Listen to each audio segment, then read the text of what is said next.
Acupuncture அல்லது acupressure என்ற பகுதியில் இன்றைய தினம் நாம் பார்க்க போகும் புள்ளி ஜிபி 31.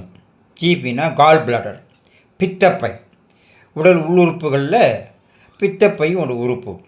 அந்த பித்தப்பையில் 31 என்கின்ற புள்ளியை நாம் ஆக்டிவேட் செய்தால் நமக்கு ஏற்படக்கூடிய நோய்கள், உடல் வலிகள், உபாதைகள் இவை போன்றவைகளிலிருந்து விடுபடலாம்.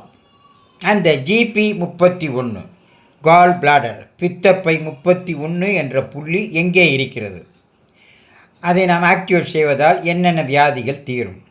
இந்த ஜிபி 31 என்ற புள்ளி நாம் நேராக நின்று நமது இரு கைகளையும் தொங்க விடுகின்ற பொழுது நம்முடைய கையின் நடுவிரல் தொடையின் எந்த பகுதியை தொடுகிறதோ அந்த புள்ளிதான் ஜிபி 31, கால் பிளாடர் 31, பித்தப்பை 31. சரி, இந்த புள்ளியை நாம் ஆக்டிவேட் செய்வதால் என்னென்ன உபாதைகள் நீங்கும்? தொடைவலி மற்றும் இடுப்பிலிருந்து கால் வரை ஏற்படுகின்ற வலிகள், இன்னும் கொஞ்சம் சற்று மேலே போய் சொன்னால் பக்கவாதம் கூட இந்த புள்ளியை நாம் ஆக்டிவேட் செய்வதால் பக்கவாதம் குணமாகும். காலை, மாலை, மதியம் 3 வேளையும் நாம் ஆக்டிவேட் செய்ய வேண்டும். இருபுறங்களும், உடலின் வலப்புறம், இடப்புறம், இரண்டு பக்கங்களிலும் இந்த புள்ளி இருக்கிறது. நீங்கள் நேராக நின்று கொண்டு உங்கள் கைகளை தொங்க விடுகின்ற பொழுது உங்கள் கை விரலின், அதாவது நடுவிரல் தொடையின் எந்த பாகத்தை முடிகிறதோ, நடுவிரல் எங்கே தொடுதோ அந்த இடம்தான் ஜிபி 31 என்ற புள்ளி. இதை ஆக்டிவேட் செய்வதற்கு தினமும் நான் சொல்லிக்கொண்டே வருகிறேன். நீங்கள் இந்த நீடிலை கூட உபயோகிக்கலாம்.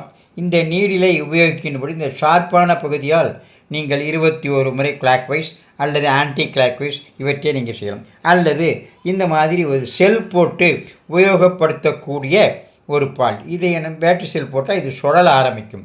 இது சுழல்கின்ற பொழுது 21 முறை கிளாக் வைஸ், 21 முறை ஆன்டி கிளாக் வைஸ் செய்தால் நம்முடைய அந்த கரெக்டான புள்ளிகளை வைத்து திருப்பினால் சுழலும், இப்படி திருப்பினால் நின்றுவிடும். இதை நீங்கள் ஆக்டிவேட் செய்து உபாதைகளிலிருந்து நீங்கலாம். இதையெல்லாம் லைக் செய்யுங்கள், ஷேர் செய்யுங்கள், சப்ஸ்கிரைப் செய்யுங்கள். மீண்டும் ஒரு புள்ளியோடு நாளை சந்திப்போம். எல்லா புகழும் பெரியாண்டவனுக்கே. நன்றி, வணக்கம்.